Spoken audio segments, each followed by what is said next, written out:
guys, welcome back to the Fox's Kitchen. My name is Bethany and today I've decided we're going to be doing some banana bread. I know last video we did do like a berry galaxy muffin, but just banana bread just sounded really good to me right now, and especially with the weather that we've been in.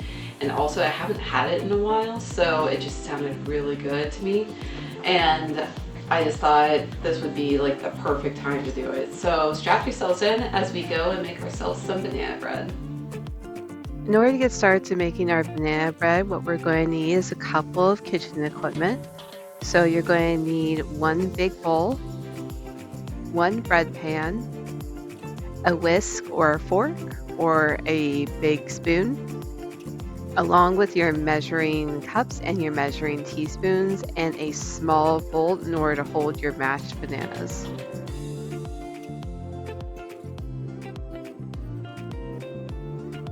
So the first thing we're going to do is we're going to preheat our oven for 350 degrees. Before we get started with mixing all our ingredients, what I like to do when it comes to banana bread is I like to mash my bananas first before we even get started. So with this particular recipe, you are going to need about 1.5 cups of mashed bananas. And for myself, I just more or less just used 2 whole bananas and just a half banana, and it was like the perfect amount. But if you guys think that's too much or too little, you guys can also take away from it or add more if you wish. After when you are done mashing your banana, what we're going to do is we're going to first mix all our dry ingredients. So you're going to need about 2 cups of flour, 1 teaspoon of cinnamon, a half teaspoon of nutmeg,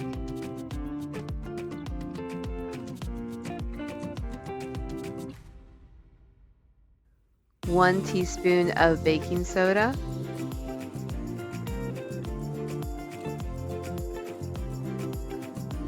2 teaspoons of baking powder, and a half teaspoon of sea salt, or just regular salt if you will.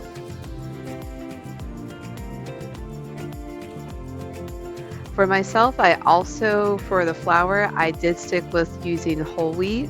However, for the recipe itself, it does say to use Red Mill's gluten-free flour. Now, the reason being that I didn't use this particular flour was because I'm not too well acquainted with this brand. I know that there's been a lot of hype in reference to it and that it's actually quite good for you, but I haven't done enough research for myself in order to know how great that is, so I just stuck with my usual whole wheat flour. But if you guys want to try it out, go for it.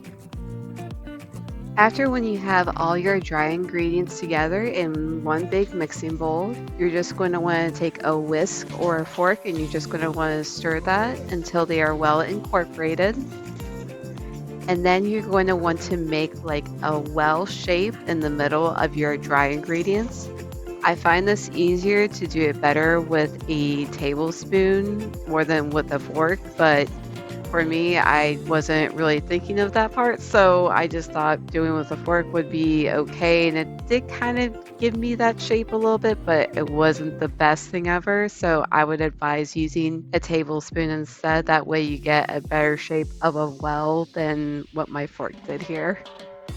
Next, we're going to put our wet ingredients into our well of our dry ingredients all together, along with a half cup of olive oil,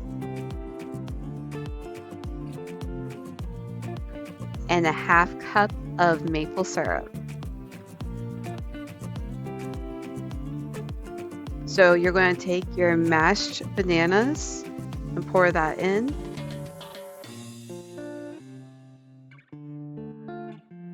And 2 teaspoons of vanilla extract.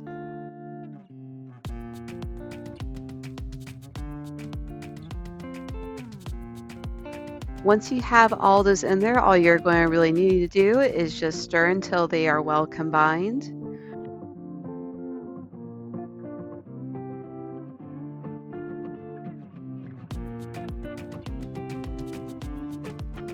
So for the last step for our banana bread, I did something a little different. So aside from the walnuts as the recipe is asking you to add, I've opted out for pecans, but not only that, I also put in blueberries in this banana bread. And let me tell you, it was one of the best decisions I've ever made. Before I even thought of doing this with this recipe, I did look it up to see if you could put blueberries in banana bread, and it said you absolutely could. I just never heard of it before and was interested in seeing how it would more or less turn out with the blueberries, only because I've never done it before. But if you guys are interested in adding blueberries to your banana bread, I think I may have done like 3/4 to a cup of blueberries. I just more or less eyeballed to make sure it fit the exact amount that I would like to put in my banana bread.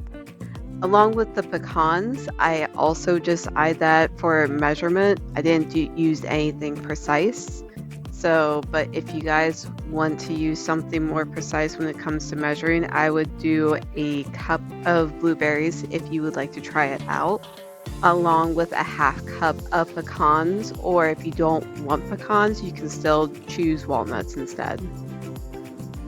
After when you have stirred your final ingredients, whether it be your pecans, your walnuts, or even the blueberries, after when you stir those well into the banana bread mix, you're going to want to take that and put it into a bread pan along with like topping it off with one of your final ingredients. For myself, I add just a little extra blueberry and pecans on top just to give it a prettier look.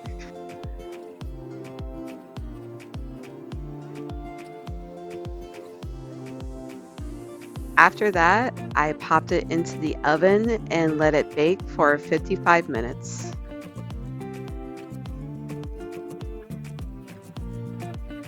Now, with this banana bread recipe, I absolutely enjoyed it, especially with the fact that I added blueberries into this mixture. I never thought banana bread and blueberries would go so well, but for me personally, it was such a good combination that I couldn't help but feel like this was by far my favorite flavored bread. And that's saying a lot considering I've more or less tasted and sampled so many flavor breads before that this one just more or less I feel like is now like maybe my top flavor bread that I've ever had before.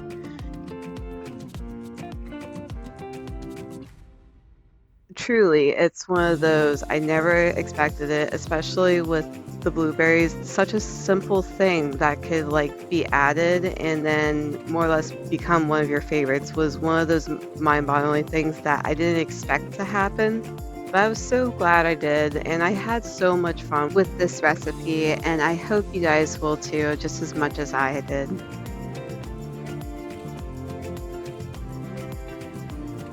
So what I love most about this recipe that I used for the banana bread was it's got that nutty cinnamon flavor to it that I honestly love.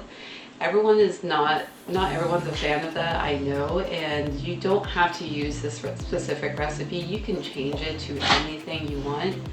It's just for me personally, this is something that I enjoy. These are the flavors that I love to see in any type of flavored bread or any type of dessert. So I just go along with it. And also the fact that I added blueberries to this recipe just made it different to the point where I just enjoyed the bread even more so than I expected it to. So I just thought that was just a nice touch, and you guys don't have to add blueberries. It's just one of those, it's an option.